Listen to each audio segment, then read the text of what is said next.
Well, as Generation X experiences the Great Awakening and sees the swamp being drained slowly, they can see the creatures. Now here's Glenn Beck helping identify the way they work. Somebody I really admire but maybe don't agree with on everything, Ann Applebaum, wrote an article in The Atlantic a few days ago. There's a term for what Trump and Musk are doing, how regime change happens in America. Now, I found it interesting because I agree with her that this is regime change, but I believe she's saying the quiet part out loud now. The deep state, the administrative state, whatever you want to call it, is the state to many people in this country. It is what we just discovered it. It's not the elected government by the people, it's the bureaucracy. That is who so many people in this country revere as the ultimate power brokers. It's why they're out on the streets protesting circumcision in millions of dollars for circumcision in places in Africa. What are we doing? Because it's much deeper than this. This is the same ideology that progressives have adhered to for over 100 years. Woodrow Wilson, FDR, they hated the fact that the Constitution stood in their way, so they grew and empowered the bureaucracy, the administrators, to go around it. This is how NGOs can take your money and operate with the same authority as the CIA, but not have to deal with these pesky little things like oversight. And it has gotten to a point to where the money that is being spread around is grotesque, and the things that they're spreading it around to do in your name is also grotesque. They can work with leftists like Soros in Macedonia to seek regime change. That happened. Then copy that again in Albania, again with Soros. That happened. Then turn around and fund sterilization projects in South America, circumcisions, like I said, in Africa. But how does this happen? Well, there is a new tool. In fact, several of them out. One that we're talking about now is Data Republican. They're giving us an inside look at some things that we've never had before, and concentrating on USAID is simply not enough. The deep state is much, much bigger and deeper than them. And the Uniparty has been building this system for a very long time. I want to refer to you back to a couple of articles you need to read. I highlighted these in a show last year after the Palestinian activists started tearing up college campuses all over the country. The entire operation looked just like the color revolutions that we know Soros was involved in and the deep state was involved in other countries. And I said at the time, I think we're funding our own revolution. Go back and watch that show. This Washington Post article talks about how organizations funded by our government, like the National Endowment for Democracy, were operating like quasi-CIA. Now, this is a story that we found written in the early 90s. The other is this article from The Guardian in the early 2000s after the Ukrainian Orange Revolution, found by one of our great researchers. Both articles, along with the funding information that we already knew, helped paint the picture of how the deep state runs a parallel foreign policy. We explained this in an earlier show. It's all done in our names through NGOs with our tax dollars. And I made a similar chalkboard last year trying to explain, but I was missing this piece. You can follow the money for a distance. You get Congress to allocate a whole bunch blindly, usually through these organizations, an insane allotment to government agencies. Let's just take two of them, the USAID and Department of State. Those are trusted government institutions, right? State Department, USAID. Most people have never heard of USAID unless you watch this program. Massive amounts of dollars every single year. Let me show you a graph, the USAID money that was doled out to foreign recipients in 2023 alone. $4.17 billion. Now here's where the trail gets harder to follow, and I'm absolutely positive by design.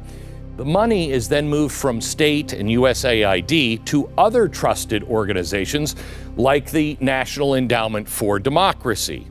Now, one of these secondary agencies that are really you don't know, somehow or another, the money gets from here down to places like Soros, Open Society, any progressive street activists, media outlets, Hillary's Civil Society 2.0. We knew that dollars were coming in from the government, but we didn't know how. We also knew between these people, and these people, regime change, the Arab Spring or color revolutions were always the end of it. Well, now we know how your tax dollars spread a globalist progressive agenda regardless on who's president. But knowing just this isn't enough. We have to fill in this blank. So who do you audit? The CIA? The State Department? USAID? Well, yes.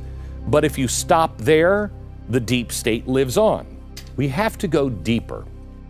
So let's start with a smear against Christopher Rufo. This is extraordinarily important because some people are going to be smeared. His organization is very, very clear. He gets zero tax dollars, and the only reason why it pops up on charts on this software is due to the splatter of money that is shot out all over the place. The further to the left you go on the money trail, several organizations begin to stand out. So he's on this chart. American Studio is his, but he gets zero tax dollars. But he happens to get money from Fidelity and Schwab and Bessemer.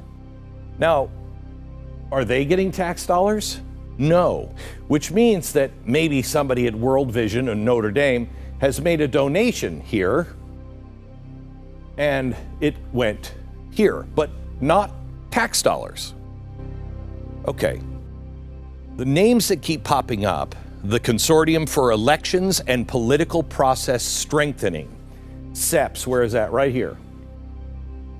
Okay, they get $165 million of your tax money. Have you ever heard of them?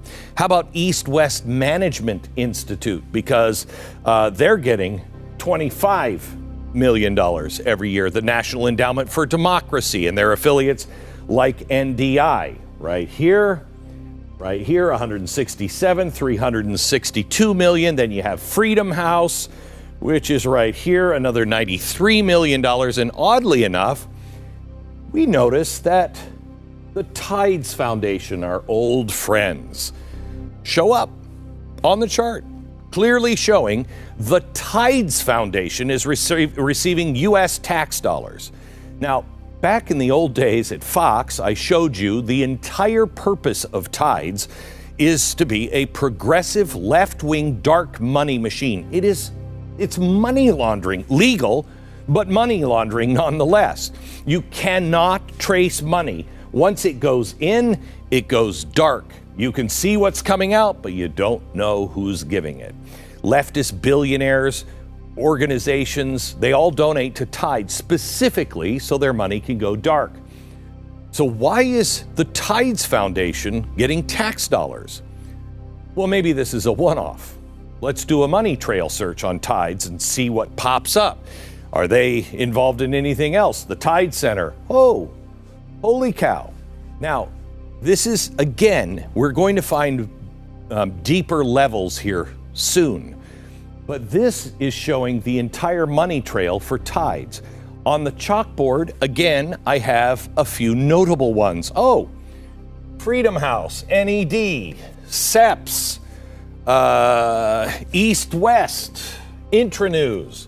Wow, they show up again. So they're spreading tax dollars to each other, and then they spit out to places like Soros.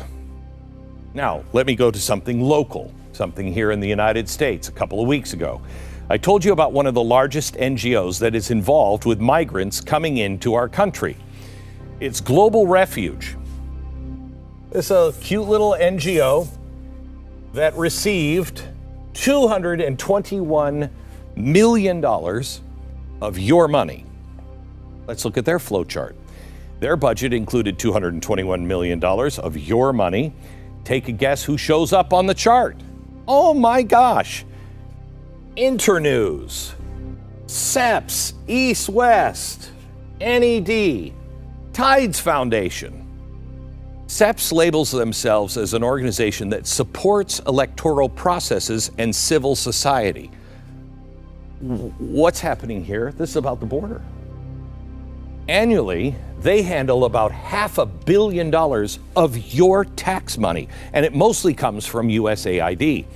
The Internews Network helps USAID meddle with independent media and press all over the globe. If you ever wonder why media all over the Western world says exactly the same things, it's because it's government approved and paid for.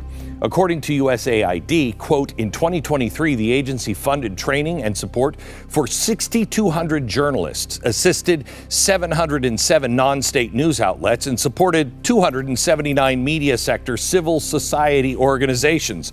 Wow, that doesn't sound like it's in our best interest. What are they promoting? In Ukraine, USAID was the main funder for 9 out of 10 Ukrainian outlets that receive international funding. Wow. The circulatory system of the entire deep state is now materializing. Auditing USAID is not enough. We cannot stop here. We now have some other players. We have SEPs that we know is involved. We have East-West that we know is the next layer. We have the Tides Foundation. That one just pisses me off beyond belief. We have NED, which is up there as well, NDI as well, and Freedom House. So we know that these guys get the money. Government agencies goes here, then it goes to this level. And I think we're going to find another level. This is money laundering. The reason why you have money pass through so many hands is to enrich and launder. That's it. And that's your money.